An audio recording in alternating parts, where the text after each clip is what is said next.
Hi everyone, Anthony Fantano here, the internet's busiest music nerd.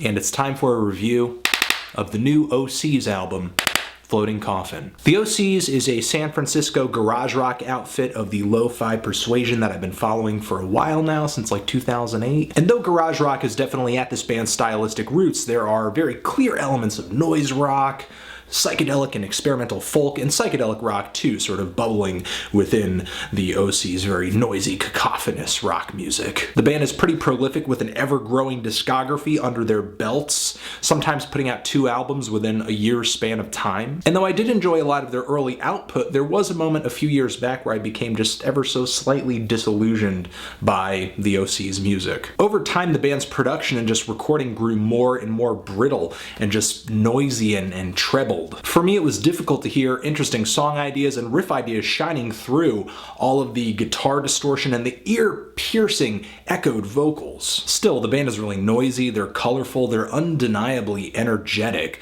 They can really freaking rock a groove, sort of blam it out in the way that a band like The Fall may. You can really sort of get lost in the momentum of their songs. It was last year when I heard Putrefiers 2 that I kind of got back into the band's music a little bit more and wanted to just sort of see what they were up to. And on this record, though they did keep a lot of their usual garage rock sounds, I heard them incorporating just a little bit more string work. I heard just more tunes shining through with more clarity in the production too, not quite so brittle and just noise-ridden. This did make me excited to listen to the band's next full-length LP.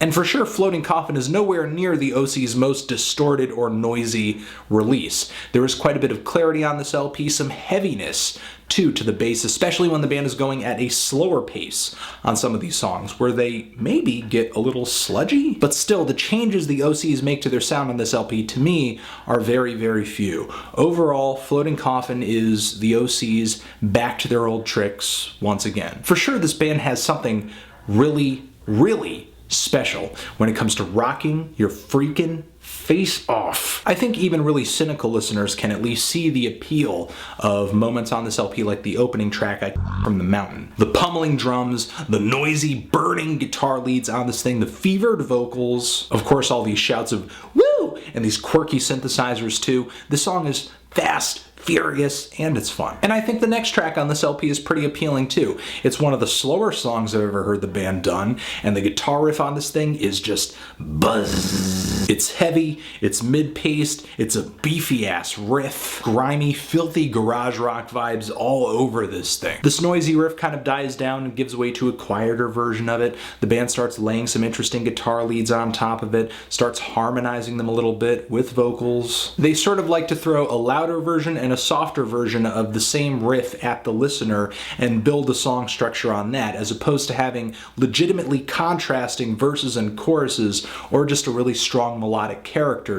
The title track on this LP has this incessant chromatic bass line that is just so repetitively boring, and there are these redundant 4-note falsetto vocals that pop in. And again, this is a moment where the band has great, fantastic energy, and they are loud as hell, but it's not really that much of a song. And I find it weird that these moments aren't really appealing to me that much. I do like jams usually. I like hearing a band play together. I like hearing interplay. I like hearing momentum. But I don't really think they have much of anything else beyond that, because the band rarely showcases the kind of flashy playing or really the intensity or the kind of melodies that would make these songs a little bit more dynamic, layered, interesting. The song Strawberries 1 and 2 sort of breaks this typical song structure and introduces a new riff idea partway into the song, but still the melody on this track isn't really that strong. The playing isn't that strong either. The guitar chords seem very samey. It's like a lot of the tracks on this album are based on half-baked improvs. The rest of the LP just kind of continues following this suit. It's riff idea, riff idea, riff idea, riff idea, but song ideas kind of come second. A lot of the songs on this LP are loud and they're exciting, but not a single minute of any of them really sticks with me even immediately after I've listened to them. I can't figure out whether or not what's playing in my head after I listen to an OC song is what I've just heard or me just sort of unconsciously making up something that sounds like what I just heard.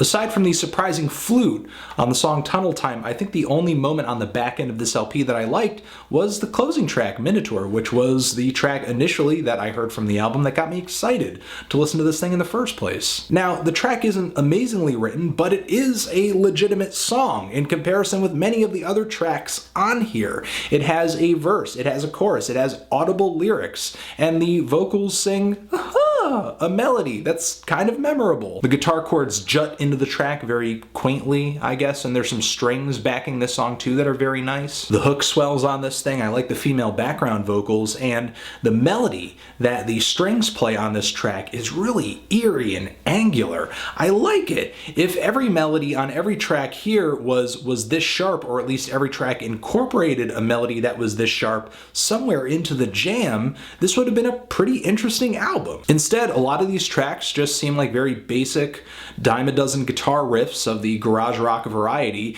that play out for 2 to 4 minutes until the band just sort of has played them loud, played them soft, played them loud again, and then played them soft, and then it's kind of choose your own adventure from there. Like I said earlier, there are some things I like about the OCs in general and this record too. The band's energy, just their ferocity, their noisiness, and the recording on this LP, but not much of this album is memorable. And that's because the band doesn't really write the songs to be memorable, honestly. So I'm pretty much feeling a light to decent 5 on this thing. If you've given it a listen, what did you think of it? Did you love it? Did you hate it?